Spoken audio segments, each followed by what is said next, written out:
and welcome to GameSack. Some games don't really fit in with their series, and oftentimes they're shunned by gamers. But are they really that bad? Yeah, sometimes they are, but certainly not always. So let's start out with the Shining series, which took an odd turn when it arrived in the 32-bit era. The Shining series, published by Sega, has some excellent games. It began with Shining in the Darkness, which works mostly like a typical RPG. Then it quickly evolved into Shining Force, the much-beloved strategy RPG games. And when they brought the series to the Saturn as Shining Wisdom, they changed the gameplay style once again. Now it's an overhead action-adventure game not too dissimilar from Zelda. Sadly, one thing they forgot to copy from Zelda is the overall quality. That's not to say that this game is bad, but it's not great either. And yes, this is definitely the black sheep of the series. You wander around and attack enemies with your sword. Here's where most of the problems with the game lie. At default, you move rather slowly. I have no idea why they made him move this slow. There's no reason for it. In order to move faster, you repeatedly tap a button to reach the speed that you'd like, as indicated by the 1, 2, 3, 4 graphic under your life flames. Number 4 is the fastest. Once you get to the number you want, you then hold the button and you move around at that speed. If you let go, you go back to your normal speed, and you need to tap, tap, tap to move at a decent pace again. When it comes to attacking enemies, you have a relatively pathetic reach. If only it were just a little longer. It's quite unsatisfying.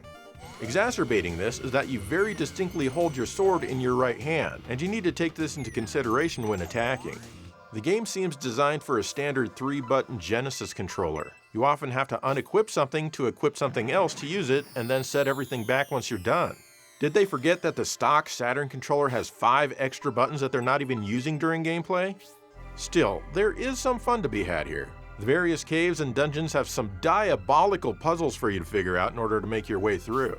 These are always fun once they click in your mind how they work.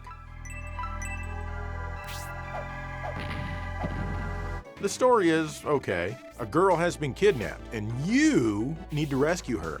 At least, you know, while you're doing everything else you gotta do. It actually kind of works its way into Shining Force 2's plotline. It begins with you lying to protect a lazy guard that fell asleep, and as a result, you need to save the entire world. Maybe that's why the game controls are as annoying as they are, to teach the player a lesson that lying is bad. The graphics are okay. I do like the character portraits. They look great, often having lots of color. And there are plenty of transparency effects in the game. I don't like the pre-rendered sprites with their incredibly thick black outlines.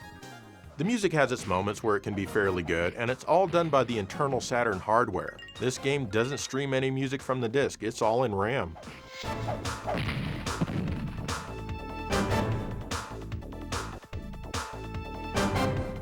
Apparently, Sega of America didn't have a lot of confidence in this one, so they didn't distribute it here. They let Working Designs handle the localization and publishing duties, at least here in North America. So does this game deserve its black sheep status? Yeah, it definitely does. The series would go on to get better again on the Saturn with Shining the Holy Ark and Shining Force 3.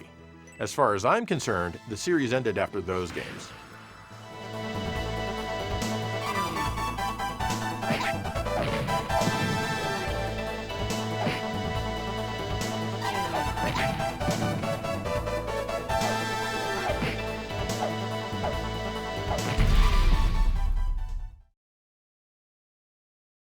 Hey, do you like Mario?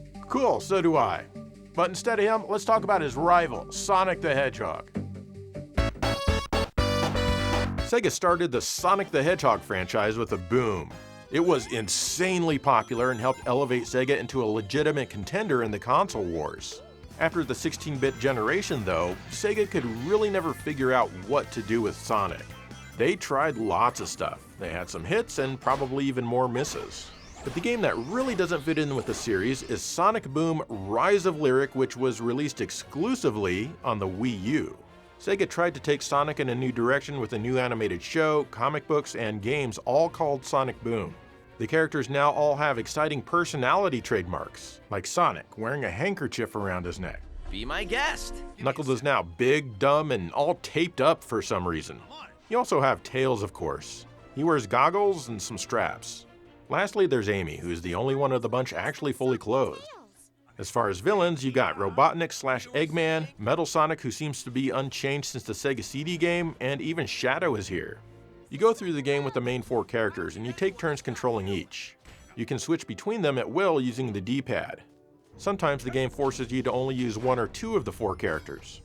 At first, this one is pretty weird to control if you're used to Sonic games. You have a jump button, but you also have other buttons which do different things, which is absolutely bizarre for a Sonic game. You have an attack button which lets you fight melee style. You'll be doing this from time to time, but mostly you'll be using this move to smash through barriers of different kinds. You have a dedicated button for Sonic's spin dash, which is super weird. During the battles, Sonic can jump and press this button to do his homing attack on the enemies. Button A makes you use an electric lasso to grab onto things. You can ride on zip lines or even pull on certain crap to move it. You can also double jump. Every character has their certain thing that they can do. I've basically just described Sonic so far. Tails, however, can float around with his tails. This might be a good place to glide. Knuckles can dig into the ground and climb on walls and ceilings coated with these convenient red crystals. Amy can triple jump, but triple jumping with her is kind of annoying. Some levels play like a dollar store version of Lost Vikings, with you switching characters to open passages and whatnot. The very large majority of the levels try to be puzzle-oriented, but they're not overly complex. There are a lot of green buttons to press in this game. So many green buttons. You eventually get the ability to look around by physically holding and moving the Wii U gamepad around. This helps you find secret rooms and whatnot. This really feels tacked on, but hey, it's the Wii U. There are some straight-up action stages as well, but mostly it's just you running and avoiding things. It has a decently sized hub world. You'll be spending a lot of time between the actual levels, and to me this always feels like a way to artificially pad a game's length. These scenes aren't tremendously interesting and only serve to make you wish that you were playing in an actual level instead. And when you are in one of those levels, it just makes you wish you were playing some other game. To get to any of the stages, you'll have to open them up by using the very specific abilities of your party. Nice of whoever made these locked doors to build them that way. You collect lots of stuff here like rings, robot parts, and the like. The ring system works a little differently here. You can only collect 100 rings. When you take a hit, you lose a small amount of rings. It depends on what you hit. Basically, the rings act like your life bar. Robot parts are basically your currency. There's also plenty of skill tree things like here. You can unlock some rather uninteresting and undesirable abilities. Seriously, I'm not interested in any of these options. None of them sound helpful or, hell, even fun. Graphically, this game looks okay when it's on pause. It looks like a PlayStation 3 or an Xbox 360 game. I mean, this is the Wii U after all. It's got that first generation HD graphics look. As a result, the frame rate is fairly bad, especially during the action stages. I mean, it's usually 30 frames per second, but somehow it feels worse than that when you're the one actually playing the game. The textures and the color are fine for their time, but man, the camera could use some tweaking. Fortunately, this is rarely an issue, but when it is, it's no fun. The music is composed by Richard Jacques, who's a veteran of the franchise. The music here is fine, I guess, but it doesn't stand out at all. It doesn't hit the heights of Sonic R or 3D Blast, unfortunately.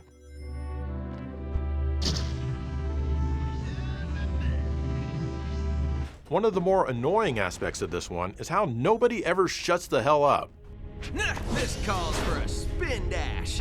Why do some game designers think that players enjoy constant chatter from the characters?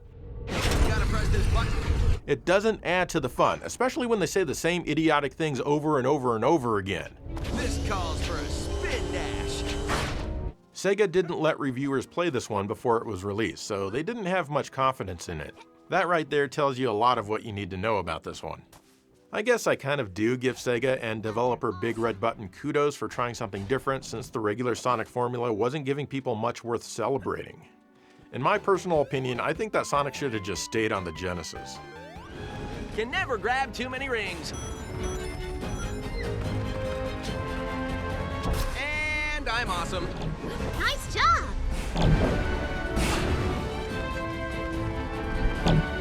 Watch out. Can't slow Sonic down. Almost there. Great job. That didn't work out for you, did it? Up next, I have 2 entirely different series for you. In fact, this first one has 2 Black Sheep games. The Virtua Fighter games are a series of 3D polygonal one-on-one fighting games. The first two games made a huge splash in the arcades, and rightfully so. The first one was the very first 3D fighting game ever. The second one really stepped things up. I mean, it only came out a year later, and look how much better it looks. It would take 2 years for Virtua Fighter 3 to show up, but it never gets the recognition of the other games in the series. We'll be looking at the Dreamcast version of Virtua Fighter 3 TB, or Tournament Battle, for this episode. When it came out in the arcades, the graphics were highly lauded, but they certainly weren't as far ahead of Virtua Fighter 2 as Part 2 was from Part 1. I hope that makes sense. Is the game good? Yes, it is. It's still quite fun to play. The game was still a huge hit, make no mistake. They added an exciting fourth button which lets you evade. This makes you sidestep your opponent. Besides that, you have the usual punch, kick, and guard buttons. And naturally, it's against my religion to use the guard button. I'm 100% offense, baby. This time, the ground isn't completely flat, at least in many of the stages. You're often not fighting in a clearly defined ring like the previous two games. But make no mistake, there are still ring outs. Out of the ring!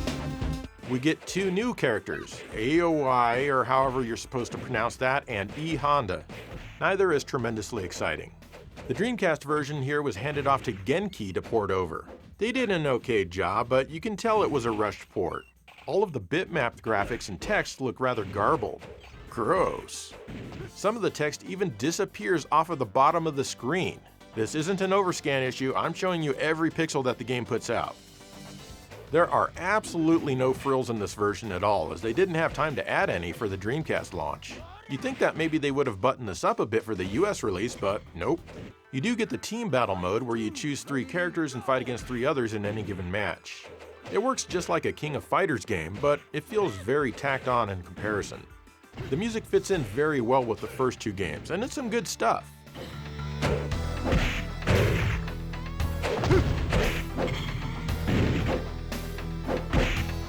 Virtua Fighter 4 and 5, as well as their updates, will go on to get a ton of love, but Part 3 is usually shunned or just ignored.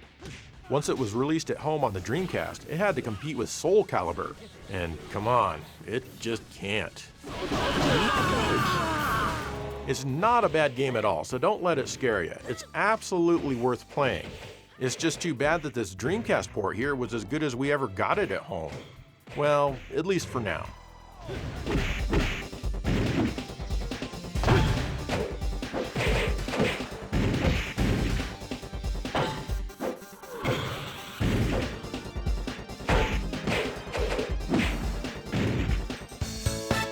The bigger black sheep in the series has got to be Virtua Fighter Kids, which appeared in the arcades and on the Saturn. They're both virtually identical.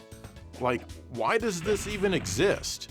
Basically, they took Virtua Fighter 2 and made all of the characters kids. And of course, kids are basically just adults with small bodies and big heads.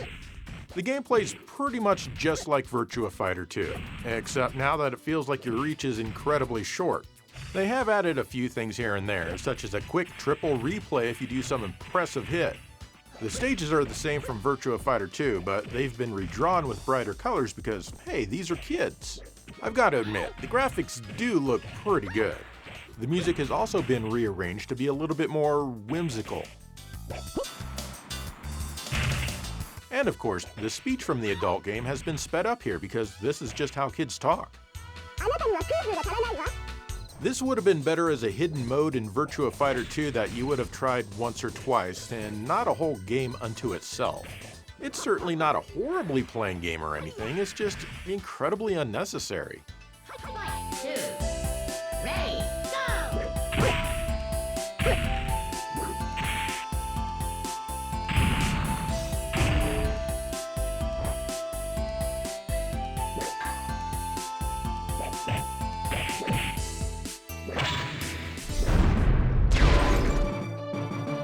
The Breath of Fire series from Capcom started in 1993 on the Super NES, 1994 in North America. It's basically your typical RPG. You have towns where you buy stuff, NPCs to talk to, you know, all that stuff. You walk around and you get into random battles. These are your typical turn-based stuff. It's nothing radically different, but what it does quite well. It's very enjoyable. Interestingly, this first game was localized and published by Square in North America. The first 2 games were on the Super NES, and parts 3 and 4 were on the PlayStation, the first PlayStation. Each and every one of these follow the same basic formula of a turn-based RPG with random battles. I certainly don't mean that disparagingly, but instead, good RPG fun that you can count on. But when the series moved to the PlayStation 2 with the 5th game in the series, which is called Breath of Fire Dragon Quarter, things changed. Oh boy did they change. The game now seems to take place in the future. I can't tell you if that's true, but it definitely seems like that. I guess technically it's still an RPG, but one of the bigger changes here is how the battles are handled. They're no longer random and they're no longer turn-based.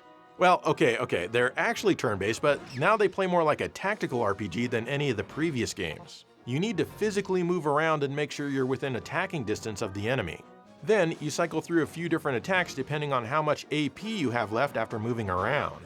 Then you confirm the enemy that you wish to strike, and then finally, after what feels like forever, you attack. Then you need to end your turn, which itself can be a pain sometimes. Then you make your next move with your other character, the enemy does their turn, yada yada yada. Now, I love tactical battles, but the ones here, yeah, not so much. They feel a little clunky. The battles begin when you and an enemy touch, so you can often avoid them if you want. Well, unless you're in a battle room where all of the enemies need to be defeated before the doors unlock. If the enemy touches you first, it gains an advantage with an extra move. However, if you attack the enemy first, then you get the extra move. You also have bait that you can use to attract the enemy so that you can more easily do this. You have skills and abilities which feel way over-designed for my peanut-sized brain. I found a steal skill, and I'm told to thread it to my shield. Wait, what? I'm looking at the menu to see how to do that, and yeah, I'm lost. I don't see the steal skill anywhere in here, not even under the skill menu. You start the game at an extreme disadvantage, but you're able to gain some extra stats and stuff before you eventually die or just give up. When that happens, the game actively encourages you to start the entire thing over from the very beginning while keeping most of your current items and skills, but not your levels.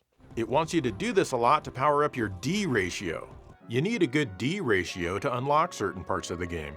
Is this the type of game that Breath of Fire fans desired back in the PS2 days? Somehow I don't think that it is, otherwise it wouldn't be considered the black sheep of the series.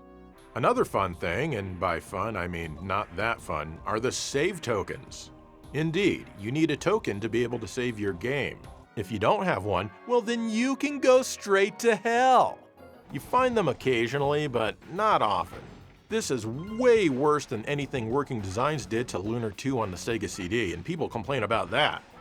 Graphically, the game is pretty good with some sharp detail, though it has a layer of grain in most scenes for whatever reason. But at least the frame rate is perfect. The music is also really good, done by Hitoshi Sakimoto. It helps to keep you playing the game again and again and again and again, which is what you need to do.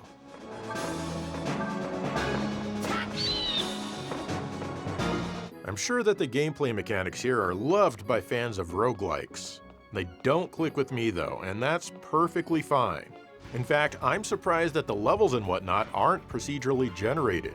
Actually, I'm quite thankful for that. This game sold rather well in Japan, but wasn't that popular elsewhere. I'm not sure why this is a Breath of Fire game. I think that it would have been better for everyone had they created a brand new IP for this game. Breath of Fire fans wouldn't have been let down, and this game wouldn't have its black sheep status. Or even its black sheep status.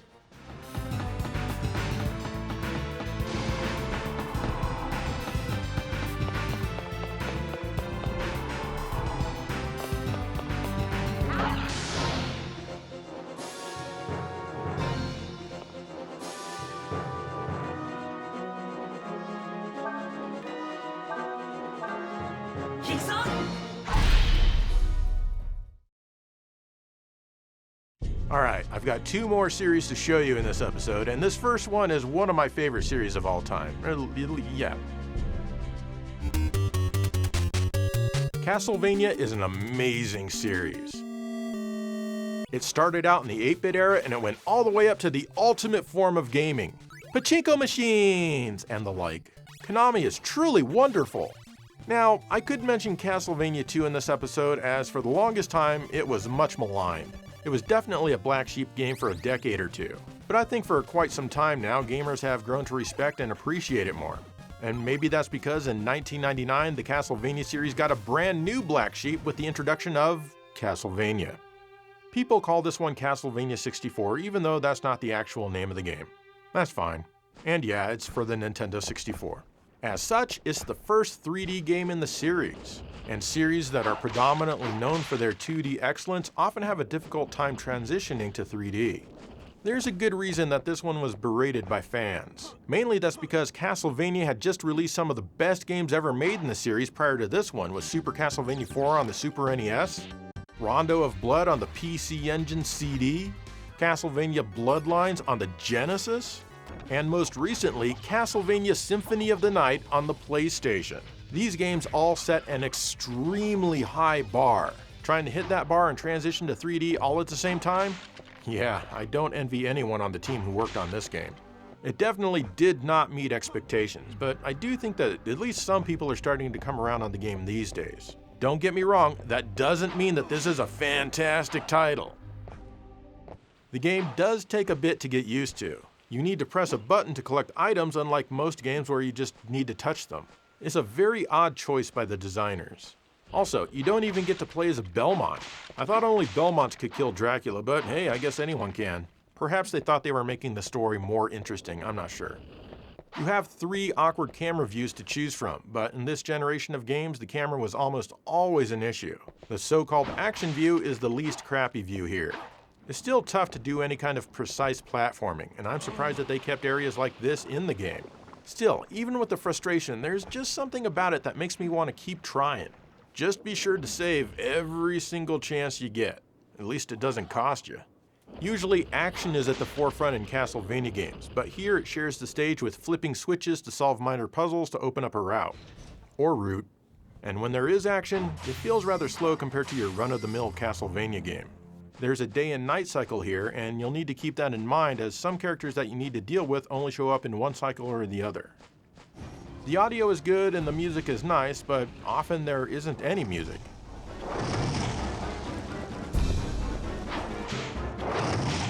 So yeah, there's no way this ever had a chance to live up to the lofty heights of the series, but it can be enjoyable if you go in with lowered expectations. I don't feel that it deserves any outright hate. Just play and enjoy it for what it is, or play the expansion called Legacy of Darkness, which adds a few things.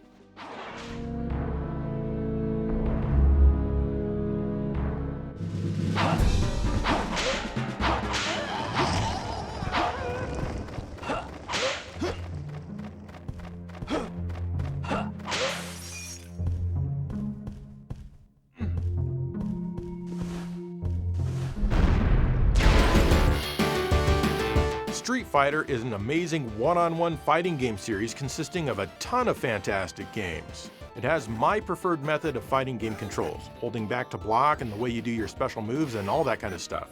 So, what could be the black sheep game in this series? Maybe the first game, known simply as Street Fighter? While this game is indeed clunky as hell, I'm gonna say no.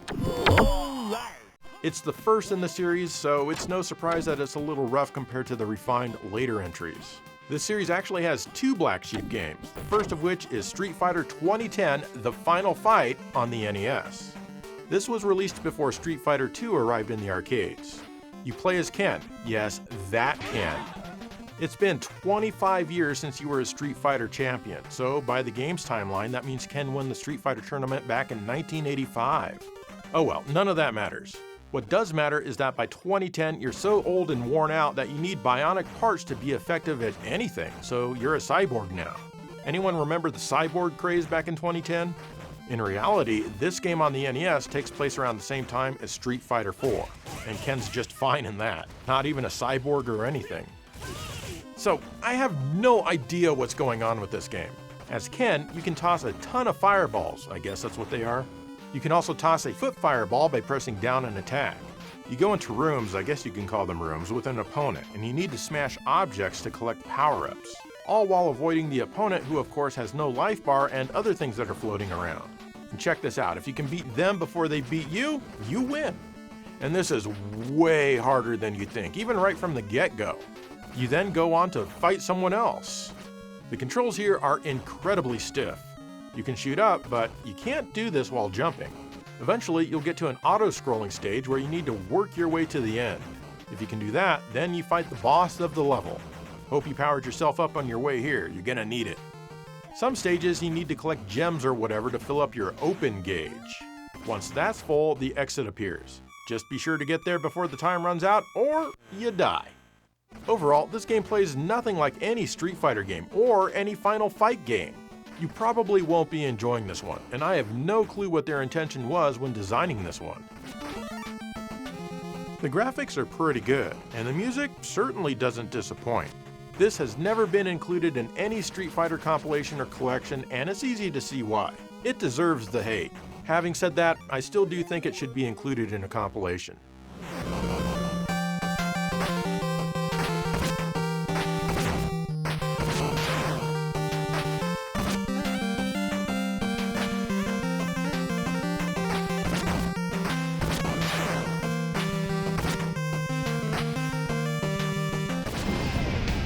The other Black Sheep games are kind of a sub-series unto themselves called Street Fighter EX. These existed both in the arcade and ports to the PlayStation 1 and 2. We're looking at the PlayStation ports here in this exciting episode. As you can see, this attempts to take Street Fighter into the 3D realm. This was actually developed by Akira and not Capcom themselves. Right off the bat, I'll tell you, these games are way better than Street Fighter 2010. The characters all look extremely silly compared to what we were used to at this point. As a 3D fighting game, EX plus Alpha here is actually pretty good. You have most of the regular Street Fighter style attacks, and you even have some that are unique to this series. Does it play as nicely as the 2D Street Fighter games? No, it most certainly does not, but that doesn't mean it's not fun. Street Fighter EX2 Plus is even better, and the characters now have some nice shading applied to them. I think everything about this one is a little better than the first one. Street Fighter EX3 was ported to the PlayStation 2 here. It's kind of weird, as sometimes you need to defeat a bunch of different enemies all in the same fight. That's right, you versus 3 other characters simultaneously. They're not even fighting each other, they're all after you. If you have members on your team, you can switch between them at any time. At least I think you can, but I was only able to do it successfully a few times. But then again, keep in mind that I'm extraordinarily stupid. I think I prefer EX2 Plus as a game over this one. EX3 has the better graphics, of course. The music in all 3 games is pretty good, with Part 2 probably being my favorite in that category. The EX games have also never been in a collection for modern consoles. It would be cool if they were, and maybe even polished up a hair visually. Capcom certainly thinks that these games are Black Sheep, and maybe that's because they didn't develop them. I really can't say. They're definitely worth trying out though, and I recommend that you do. Round 1.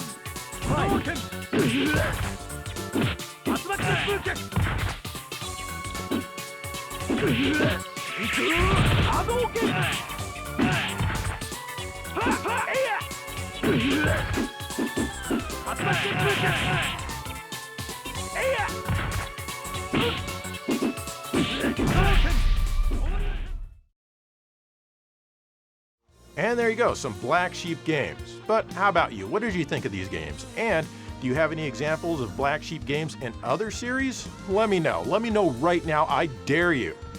In the meantime, I guess thank you for watching GameSec.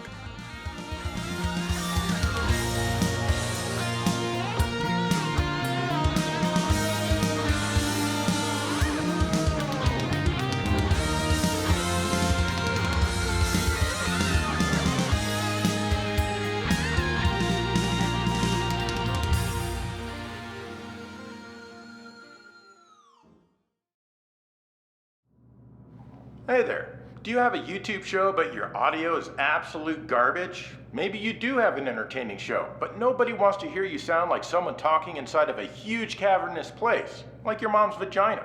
You may think that my jokes are bad, but your audio is even worse. Now it sounds like this because you have hard surfaces that reflect sound instead of absorb it, kind of like this wall. Sound is bouncing back and forth everywhere and it's just not very pleasant to listen to at all. And that's why you need the sound absorption square. Just one of these little guys on your wall fixes all of your problems. Now there's absolutely no echo or reverb. Absolutely none. Now there's absolutely no echo or reverb at all. Absolutely none. It absorbs everything. That's right, your voice is now drier than a lesbian at an all-male strip club. Sure, the jokes are still bad, but at least it's not the audio that's causing the cringe anymore. The sound absorption square gives you that dull, lifeless sound, kind of like a podcast. And who doesn't want to sound like they're on a podcast? And the very best thing about the sound absorption square is that it looks super cool on the wall behind you. Sound absorption material always does. They're going to think you're the real deal. They'll have no idea that you're a complete fraud with no actual personality. They'll have no clue that you're a complete fraud with no actual personality.